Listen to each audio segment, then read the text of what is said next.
Good evening students. अज आप साडा topic है 3 इंपोर्टेंट क्वेश्चन।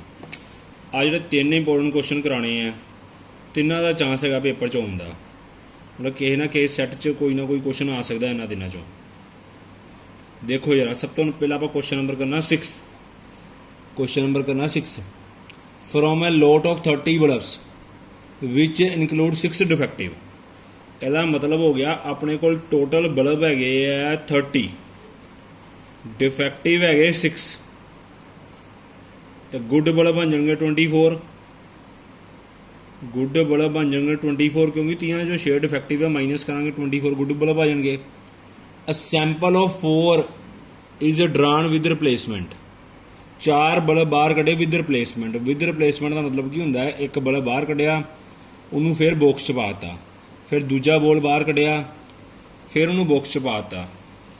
यानी कि पहला बल्ब बाहर कढ़िया वो वेख लिया कि डिफेक्टिव है कि गुड, उन्होंने दोबारा बॉक्स च पाता, फिर दूजा बल्ब बाहर कढ़िया, फिर इदा ही उन्होंने दोबारा ही उन्होंने नोट करके फिर बॉक्स च पाता, फिर तीजा बल्ब बाहर कढ़िया नोट करके फिर बॉक्स च पाता, फिर चौथा बल्ब बाहर कढ़िया। 4 बल्ब बाहर कढ़े। Find the probability distribution of number of defective bulb. Probability distribution कढ़ना नंबर ऑफ डिफेक्टिव बल्ब का। इनू आप एक्स मान लाँगे, अनू आप एक्स मान लाँगे रैंडम वेरीएबल। अपना सम कि स्टार्ट होना, 4 बल्ब बाहर कटने जी, इस गल का ध्यान रखियो। अपना सम कि स्टार्ट होना, ये पहले आप डाटा बना लेना है। Let X be a random variable of number of defective bulb. X be a random variable of number of defective bulb. हुण 4 बल्ब बाहर कटे, 4 बल्ब बाहर कटे। हुण हो सकता है पहले आप लिखना एक्स कैन टेक वैल्यू। हो सकता है 4 च कोई भी डिफेक्टिव बल्ब बाहर ना आए, 0। हो सकता है 4 जो एक डिफेक्टिव बल्ब बाहर आए, 1। हो सकता है 2 डिफेक्टिव बाहर आन, 2। हो सकता है 3 डिफेक्टिव बाहर आन, हो सकता है 4 ही डिफेक्टिव बाहर आ जाए, हो सकता है 4 ही डिफेक्टिव बाहर आ जाए। एक्स कैन टेक वैल्यू लाना 0 1 2 3 4। हुण देखो डिफेक्टिव बल्ब है 6, डिफेक्टिव बल्ब की प्रोबेबिलिटी 6/30 यानी कि 1/5। तो गुड बल्ब की प्रोबेबिलिटी, गुड बल्ब किन्ने गए अपने को 24, यदि प्रोबेबिलिटी होनी 24/30 यानी कि 4/5। एक्स का मतलब है नंबर ऑफ डिफेक्टिव बल्ब। पहला केस बनाना X equal to 0। X equal to 0 का मतलब आप जो 4 बल्ब बाहर कढ़े उन्होंने कोई भी डिफेक्टिव बाहर नहीं आया। एक्स इक्वल टू 0 का मतलब कोई भी डिफेक्टिव बाहर नहीं आया। एक्स कहना डिफेक्टिव बल्ब, यानी कि 4 के 4 गुड बाहर आए, 4 के 4 बल्ब गुड बाहर आए। इनू स्प्लिट करके लिख देना आप, probability of good, probability of good 4 बारी लिख लेना आप स्प्लिट करके। हुण गुड की प्रोबेबिलिटी देखो यार, गुड की प्रोबेबिलिटी हैगी 4/5। मल्टीप्लाई कर लेने आप, जो मल्टीप्लाई करांगे 256/625 आएगा। मल्टीप्लाई करके देख लेना 256/625 आएगा। अगला केस वेखो, probability X is equal to 1। Probability X equal to 1। X equal to 1 का मतलब एक डिफेक्टिव बल्ब होना है। एक्स का मतलब देखो यार, एक्स का मतलब है number of defective bulb. X equal to 1 का मतलब एक डिफेक्टिव बल्ब। हो सकता है 4 बल्ब बाहर कटने, पहला डिफेक्टिव बाहर आए बाकी 3 गुड। ऐदा भी हो सकता है पहला गुड बाहर आए फिर डिफेक्टिव फिर दोवें गुड। ऐदा भी हो सकता है पहले 2 गुड बाहर आन फिर डिफेक्टिव। ऐदा भी हो सकता है पहले 3 गुड चौथा डिफेक्टिव, पहले 3 गुड चौथा डिफेक्टिव। आ केस बनणगे 4।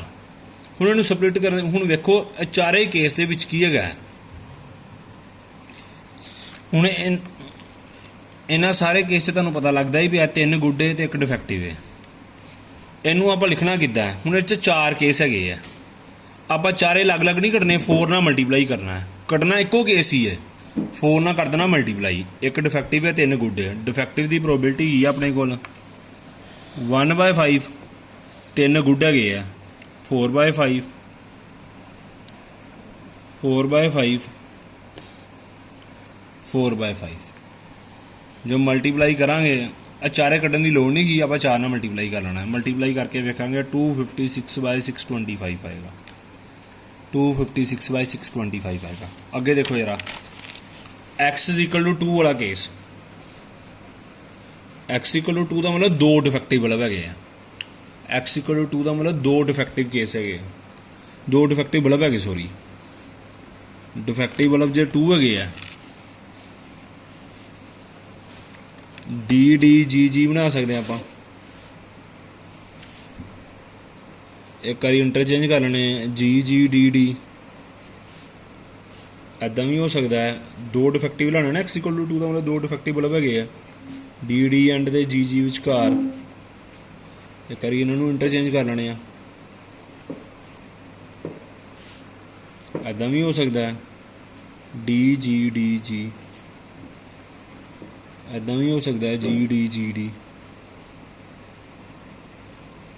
6 केस बन गए।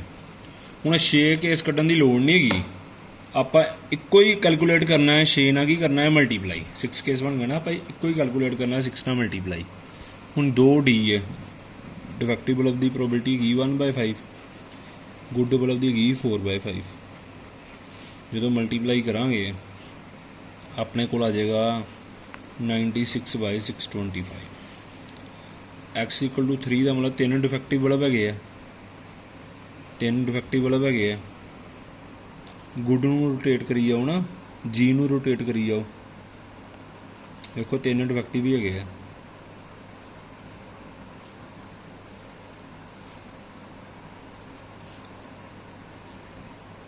डिफेक्टिव बल्ब हुण 4 केस बने, 4 केस बने।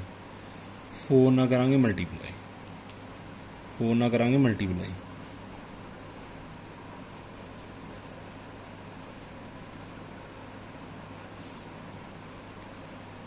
(16/625) अपना आंसर आएगा 4 ना मल्टीप्लाई करके। x = 4 का मतलब की है, चारे के चारे डिफेक्टिव बल्ब अपने को, चारे के चारे बल्ब है अपने को डिफेक्टिव। हुण इहदा मतलब डिफेक्टिव बल्ब नूं 4 बारी प्रोबेबिलिटी मल्टीप्लाई करना पेगा ना, स्प्लिट करके बन जाना 1/625 आना, 1/625 आना। उन्होंने कहा प्रोबेबिलिटी डिस्ट्रीब्यूशन ऑफ x कड्डो, आप आगे लिखना प्रोबेबिलिटी डिस्ट्रीब्यूशन ऑफ x, इत्थे लिखना x, इत्थे पाना प्रोबेबिलिटी ऑफ x। स्टार्टिंग ते आप x = 0 लिया सी, x = 0 ते वैल्यू कितनी आई अपने कोल 256/625। x = 1 ते भी आही वैल्यू आई 256/625। x = 2 ते वैल्यू आई 96/625। अगे x = 3 ते उत्थे वैल्यू आई अपने को 16/625, तो x = 4 ते वैल्यू आई 1/625। इनू रफ वर्क च प्लस करके वेख लिया करो, जे तो प्लस करके 1 आ जाए मतलब अपना सम सही है, जे 1 ना आए तो मतलब अपना सम गलत है। इनू प्लस करके 1 वेख लिया करो। हूँ अगला क्वेश्चन देखो जरा, second important question. 7th question देखो जरा, अ coin is biased so that head is 3 times as likely to occur as tail। सम किदा करना देखो, 7 सम पहली लाइन पढ़ के देखो जरा, आ देखो जरा सोल्यूशन वाल, हेड कॉइन बाइस्ड है, head is 3 time as likely to occur as tail, as likely to occur as tail. ये पहली लाइन है। पहली लाइन जो वर्ड लगा हैड, हैड का मतलब प्रोबेबिलिटी ऑफ हैड ला दो, लाइकली वर्ड लगा मतलब चांस प्रोबेबिलिटी है, लाइकली का मतलब चांस मतलब प्रोबेबिलिटी है। इस दा मतलब इक्वल टू 3 का मतलब 3 टाइम्स का मतलब होंगे मल्टीप्लाई, टाइम्स का मतलब होंगे मल्टीप्लाई टू अक्कर एज टेल, टेल मतलब प्रोबेबिलिटी ऑफ टेल ला लो, टेल का मतलब प्रोबेबिलिटी ऑफ टेल ला लो। पहली लाइन पढ़ के ना अपने को ये चीज़ आ जाएगी। तो एक अपने को हमेशा ही यूनीवर्सल रिजल्ट होंदा है, एज वी नो जिन्नी बारी मर्जी कॉइन टॉस करो हैड प्लस टेल की प्रोबेबिलिटी 1 ही आनी है, भावें बाइस्ड कॉइन होए भावें अनबाइस्ड कॉइन होए। ये रिजल्ट है यूनीवर्सली होल्ड करता है। ਹੈਡ ਤੇ ਟੇਲ ਦੀ ਪ੍ਰੋਬੇਬਿਲਿਟੀ ਬਣਾ ਕੇ ਪਲੱਸ ਕਰਕੇ 1 ਹੀ ਹੋਣਾ ਹੈ। ਇਹ ਬਾਇਸਡ ਕੋ ਆਈ ਨਹੀਂ, ਇਹ 'ਚ ਹੈਡ ਦੀ ਪ੍ਰੋਬੇਬਿਲਿਟੀ 3 ਟਾਈਮਸ ਹੈਗਾ ਪ੍ਰੋਬੇਬਿਲਿਟੀ ਆਫ ਟੇਲ। ਇਹਦੀ ਵੈਲਿਊ 'ਚ ਸਬਸਟੀਟਿਊਟ ਕਰੋ, probability head the value the 3 Times probability of tail, ਇਹਨੂੰ ਇਹ 'ਚ ਸਬਸਟੀਟਿਊਟ ਕਰੋ। 3 ਟਾਈਮ ਪ੍ਰੋਬੇਬਿਲਿਟੀ ਆਫ ਟੇਲ ਆ ਜਾਏਗਾ plus probability of tail equation first मान 4 times probability of tail is equal to 1 तो प्रोबेबिलिटी ऑफ टेल की वैल्यू आ जाएगी 1/4। प्रोबेबिलिटी ऑफ टेल की वैल्यू आ जाएगी 1/4। 14 फर्स्ट तो प्रोबेबिलिटी ऑफ हैड की वैल्यू प्रोबेबिलिटी ऑफ टेल की 1/4 होगी। प्रोबेबिलिटी ऑफ हैड की वैल्यू आ जाएगी 3/4। प्रोबेबिलिटी ऑफ हैड की वैल्यू आ जाएगी 3/4। जो पहली च पुट करा ना दी जगह 1/4 3/4 आ जाएगी। अगे क्वेश्चन पढ़ो जरा, ये पहली लाइन पढ़ के होया है, अगे क्वेश्चन पढ़ो। If the coin is tossed twice, coin आप 2 बारी टोस किया, find the probability distribution of number of tails. हम प्रोबेबिलिटी डिस्ट्रीब्यूशन कढ़ना नंबर ऑफ टेल का, इनू आप एक्स मान लेना। 2 बारी कॉइन टोस किया, लिखना की है let x be a random variable of number of tail, क्योंकि probability distribution number of tail का कढ़न क्या है, x can take value, हो सकता है टेल आई ना, 2 बारी कॉइन टोस किया ना, हो सकता है टेल आई ना, x can take value 0 जो टेल आंदा ही नहीं 0। 1 हो सकता है 1 बारी टेल आए, हो सकता है 2 बारी टेल आए। एक्स कैन टेक वैल्यू 0 1 2 किदा आया, कॉइन 2 बारी टोस किया, हो सकता टेल आया ही ना, 0 हो गया, हो सकता 1 ही टेल आए, हो सकता 2 बारी टेल आए। हैड टेल की प्रोबेबिलिटी ऊपर लिखनी है। एक्स इक्वल टू 0 का मतलब टेल आया ही नहीं, एक्स इक्वल टू 0 का मतलब टेल आया ही नहीं। पहली बारी भी हैड आया, दूजी बारी भी हैड आया, पहली बारी भी हैड दूजी बारी भी हैड, इन्हू स्प्लिट कर लो। हैड की प्रोबेबिलिटी 3/4 है,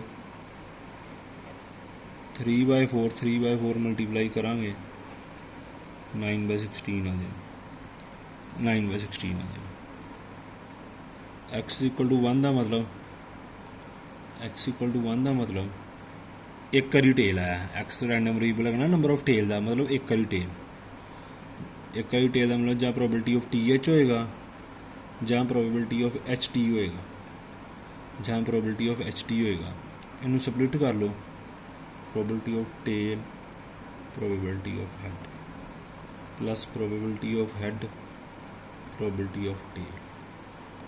टेल की प्रोबेबिलिटी हैगी 1/4, हैड की हैगी 3/4, इत्थे हैगी 3/4, इत्थे हैगी 1/4, इत्थे आए 3/16, इत्थे भी 3/16, 6/16, 6/16 कटिंग नहीं करनी।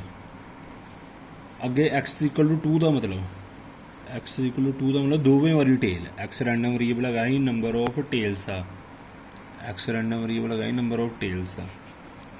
एक्स इक्वल टू का मतलब 2 बारी टेल, 2 बारी टेल, इनू स्प्लिट कर लाँगे। Probability of tail into probability of tail, tail की प्रोबेबिलिटी की 1/4। चल अगले पेज तक करना 1/4, फिर टेल है 1/4, 1/16 आ जाए। प्रोबेबिलिटी डिस्ट्रीब्यूशन ऑफ एक्स क्या कढ़न उन्होंने, प्रोबेबिलिटी डिस्ट्रीब्यूशन ऑफ एक्स लगाना वर्ड, इतने पाना एक्स, इतने पाना प्रोबेबिलिटी ऑफ एक्स, इतने वैल्यू बनी 0 1 2, यही तो है ना एक्स अपन तो 0 तो प्रोबेबिलिटी अपने को हैगी है 9/16, इतने हैगी है 6/16, इतने हैगी है 1/16। प्रोबेबिलिटियाँ रफ वर्क च प्लस करके वेख लियो, 1 आंदा पाया प्लस करके, यदा मतलब अपना सम सही है, जो 1 नहीं आता है मतलब अपना सम गलत है। अगला क्वेश्चन देखो, बहुत इंपॉर्टेंट क्वेश्चन है, मेरा गैस है इस क्वेश्चन के क्वेश्चन पेपर च आ सकता है। क्वेश्चन नंबर 12 हो सकता थोड़ा घट समय लगे, ध्यान नाल समझना।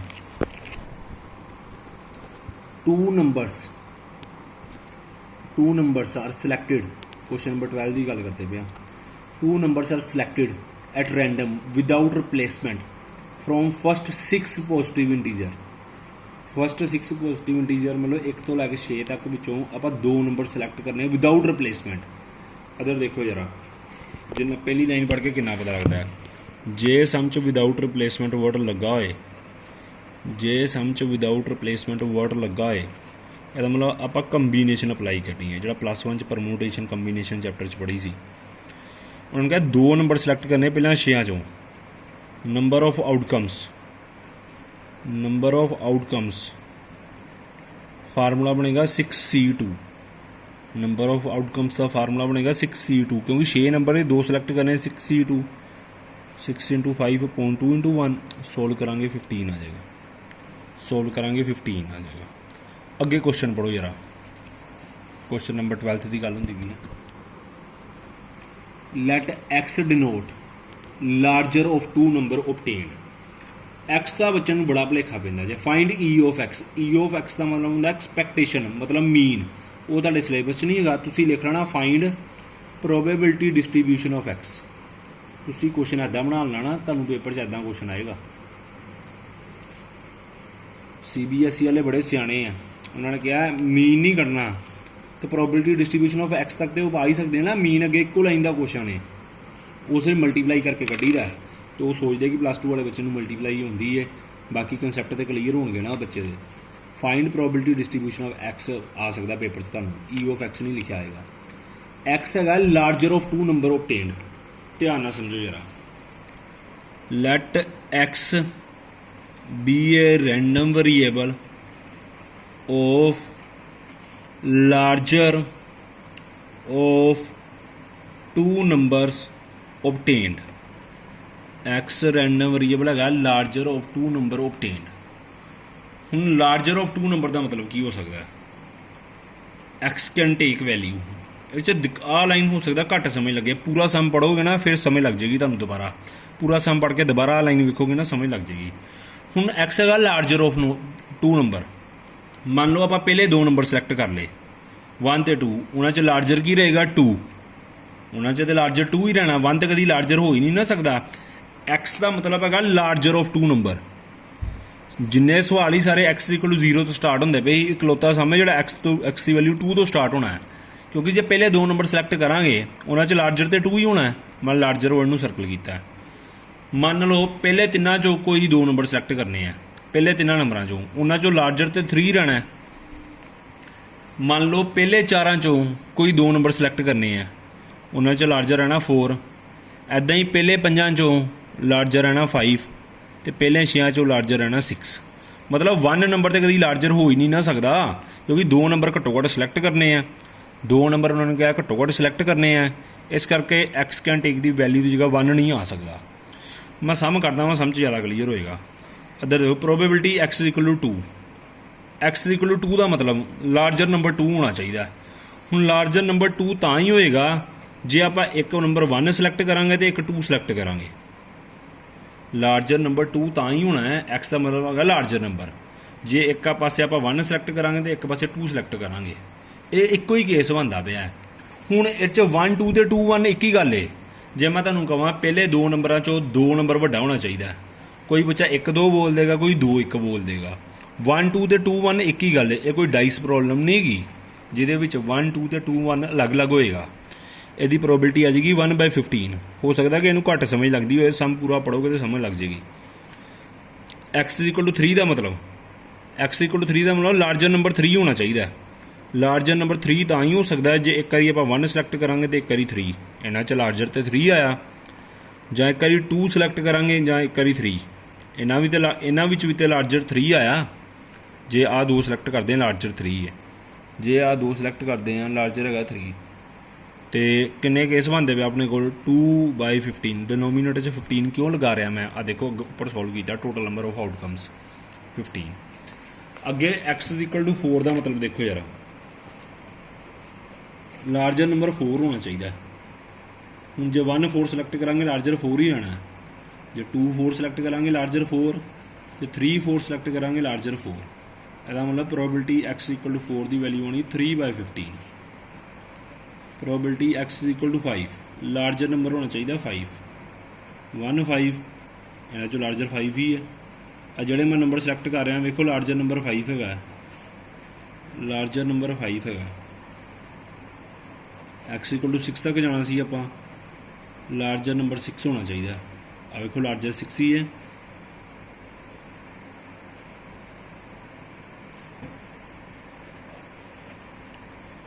5 केस बन गया अपने को।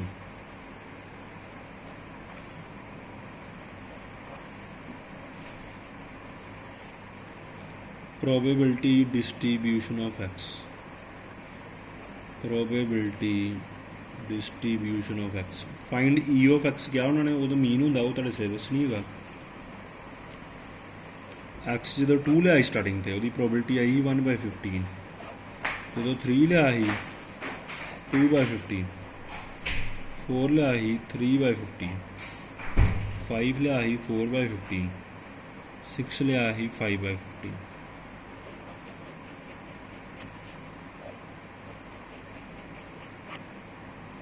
ये ਤੁਹਾਡਾ आंसर है।